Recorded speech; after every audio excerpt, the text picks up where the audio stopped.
अमित शाह, जिन्हें सियासत का चाणक्य कहा जाता है, इन दिनों उनकी खामोशी ने सियासी गलियारों में हलचल बढ़ा दी है। संसद का मॉनसून सत्र आया और इसके अलावा मॉनसून सत्र चला भी गया, लेकिन अमित शाह का अंदाज अप्रत्याशित रूप से शांत रहा है। क्यों ऐसा कहा जा रहा है? क्योंकि ना कोई बड़ा सियासी शोर हुआ, ना बेवजह की बयानबाजी और ना ही हर मुद्दे पर खुलकर प्रतिक्रिया। लेकिन राजनीति में अक्सर खामोशी ही सबसे बड़े तूफान का इशारा होती है। अमित शाह की राजनीति को करीब से देखने वाले जानते हैं कि वो जब शांत होते हैं तब भी सियासी बिसात पर चालें चल रही होती है। अब पिछले कुछ दिनों से उनकी चुपचाप एक्शन कुछ इसी तरह का इशारा कर रही है। पिछले कुछ दिनों में उनके कार्यक्रमों को देखें तो उन्होंने देश के अहम क्षेत्रों में कुछ बेहद अहम बैठकें की हैं, जिनका संबंध है सीधे देश की आंतरिक सुरक्षा से और राजनीति से जुड़ा। ये 3 बैठकों की तस्वीरें आपको दिखाते। नई दिल्ली में राष्ट्रीय सुरक्षा सम्मेलन हुआ, उसकी बैठक की ये तस्वीरें हैं, जिसमें देश की आंतरिक सुरक्षा को लेकर माना जा रहा है कि चर्चा हुई है। 21 अगस्त की बात करें तो सिलीगुड़ी में चिकन नेक कॉरिडोर पर चर्चा हुई है, किस तरह से चिकन नेक कॉरिडोर को और मजबूत बनाया जा सकता है। इसके अलावा महाबलीपुरम में 31वें सम्मेलन में शामिल हुए थे। 20 अगस्त 2026 को यह सम्मेलन था। 31वें सदर जोनल काउंसिल समिट में गृहमंत्री अमित शाह मौजूद थे। इसी वजह से ये बैठकें काफी ज्यादा अहम मानी जा रही हैं। लगातार उनका एक्शन देखने को मिल रहा है।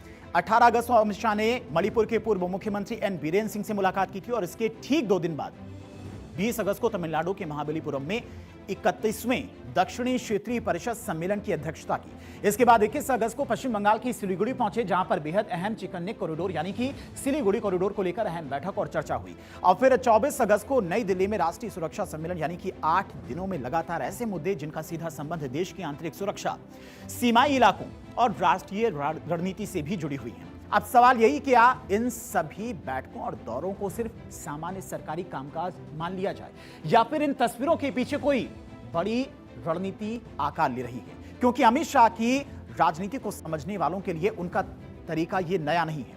वो अक्सर बड़े ऐलान से पहले जमीन पर तैयारियों को आगे बढ़ाते हैं। जब तक फैसला सार्वजनिक होता है तब तक उसकी बुनियाद काफी हद तक तैयार हो चुकी होती है। दिल्ली में 2 दिवसीय 9वें राष्ट्रीय सुरक्षा रणनीति सम्मेलन की अगर बात करें, जिसमें आतंकवाद, पाकिस्तान की प्रॉक्सी वॉर से निपटने, साइबर क्राइम, अवैध प्रवासियों की पहचान कर उन्हें वापस भेजने और ड्रग्स को कंट्रोल करने पर अहम चर्चा हुई। सम्मेलन की शुरुआत केंद्रीय गृह मंत्री अमित शाह ने की। अब इस दौरान अमित शाह ने प्रहार डॉक्ट्रिन पर फोकस किया, जिसे भारतीय सुरक्षा के लिए खास माना जा रहा है। अब शाह का प्रहार डॉक्ट्रिन पर फोकस क्या है, तो वो भी आपको समझाते हैं। दरअसल अगर बात की जाए आतंकवाद, कट्टरपंथ के खिलाफ देश की पहली प्रहार डॉक्ट्रिन पर जोर दिया जा रहा है, यानी कि देश के अंदर जो साइबर क्राइम बढ़ रहा है, साइबर सुरक्षा को लेकर जो चुनौतियां सामने आ रही हैं, उससे कैसे निपटना है। राष्ट्रीय सुरक्षा रणनीति सम्मेलन 2026 का आगाज किया गया है। इसमें तमाम साइबर एक्सपर्ट्स भी मौजूद थे। अलग अलग सुरक्षा एजेंसियों के इनपुट में बेहतर तालमेल पर जोर दिया गया है, ताकि कोई भी अगर सुरक्षा के साथ में कोई भी संगठन खिलवाड़ करता है देश के अंदर, तो उस पर नकेल कसी जा सके समय रहते। आतंकवाद और कट्टरपंथ के खिलाफ अभियान जो चलाया जाए देश में। इसके अलावा नारकोटिक्स और अवैध घुसपैठ पर भी फोकस, यानी कि सीमाओं से अवैध तरीके से घुसपैठ ना हो। साइबर अपराध और सूचना युद्ध से निपटने की रणनीति पर भी इस बैठक में माना जा रहा है कि मंथन हुआ है। समुद्री सुरक्षा और जैव सुरक्षा पर भी मंथन किया गया इस बैठक में। इसके अलावा बदलती सुरक्षा चुनौतियों के खिलाफ एकजुट और मजबूत रणनीति को लेकर भी इस बैठक में अहम चर्चा हुई। इस बैठक को लेकर अब वरिष्ठ पत्रकार अमिताभ कुमार की तरफ से क्या कुछ कहा गया, वो सुनाते हैं आपको। केंद्रीय गृह मंत्री अमित शाह राष्ट्रीय सुरक्षा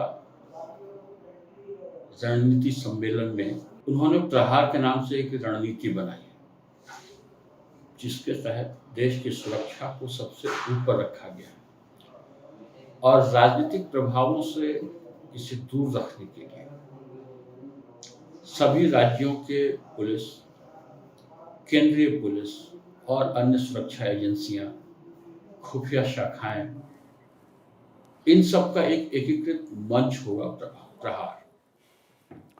राष्ट्रीय सुरक्षा सम्मेलन में साइबर क्राइम और पाकिस्तान के प्रॉक्सी वॉर से निपटने के लिए पॉलिसी फ्रेमवर्क पर खास जोर दिया गया, ताकि भविष्य में पाकिस्तान की तरफ से युद्ध का मुकम्मल जवाब दिया जा सके। शाह ने आतंकवाद और कट्टरपंथ से प्रभावी ढंग से निपटने के लिए एमएचए की प्रहार योजना को लागू करने के लिए ट्रेनिंग, भगोड़ों को वापस लाकर उनके खिलाफ ट्रायल में तेजी लाने और ट्रायल इन अम्बेशिया के प्रावधानों का इस्तेमाल करने पर भी जोर दिया है और इस मीटिंग से पहले अमित शाह बंगाल के दौरे पर भी रहे। अमित शाह पश्चिम बंगाल और केंद्रीय सुरक्षा बलों के वरिष्ठ अधिकारियों के साथ उन्होंने बैठक की।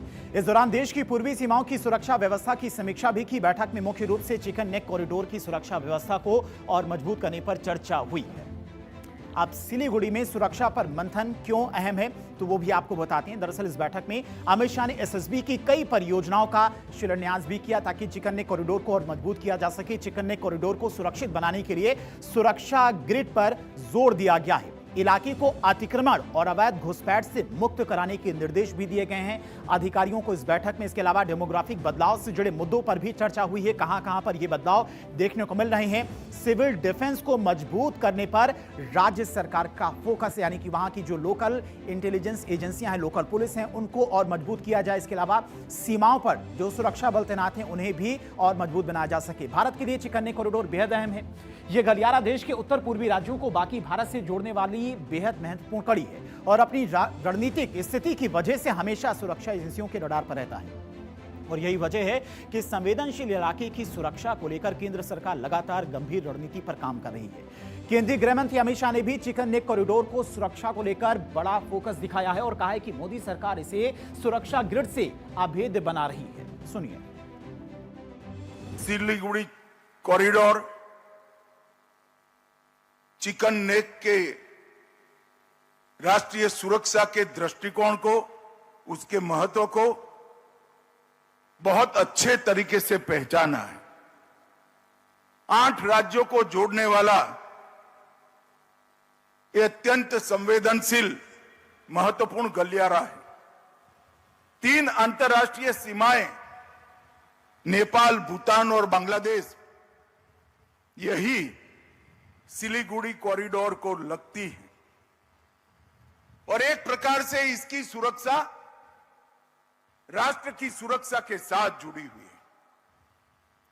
हमने सिलीगुड़ी कॉरिडोर की सुरक्षा को अभेद्य बनाने के लिए त्रिकोणीय सुरक्षा ग्रिड बनाया है। चोपड़ा, किशनगंज और धुबरी, ये तीनों बेस से पूरे सिलीगुड़ी कॉरिडोर में हमने जागरूकता भी बढ़ाई है, उपस्थिति भी बढ़ाई है और यहां पर वर्चस्व भी बढ़ाया है।